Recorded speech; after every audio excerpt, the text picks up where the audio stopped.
Gore Vidal and Tom Wolfe, too, were out together dancing cheek to cheek one night, when Gore pulled back to get the younger man's attention and to watch his pupils tighten in the light. He said, "I hope you realize that you and I are yoked in tandem to a grave responsibility.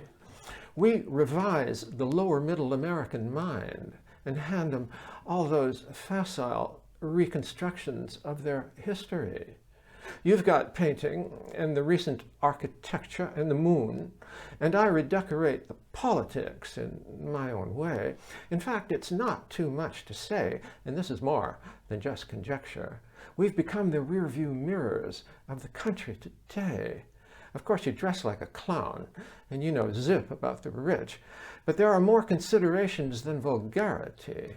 At least your instincts are sound, and you can maunder like a bitch. And there aren't many pop historians as shallow as me." Then he gave Tom a push and passed him underneath his arm and snapped him back again till they were dancing nose to nose, until Tom began to fidget and to worry about the harm that all this clutching might be doing to his clothes. So he worked himself away and sort of leaned back with the beat and said, "Well, Gore, you know, the trouble is you worry me. Sometimes I gaze into your eyes until I get the creepy feeling that there's no one really in there looking back at me."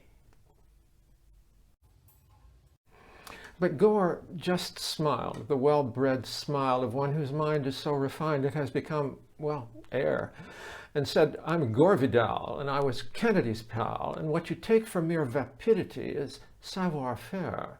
But if you want the real me, if you want to probe me deeply, I suggest that you address the service I perform. You know, we're both kind of picky.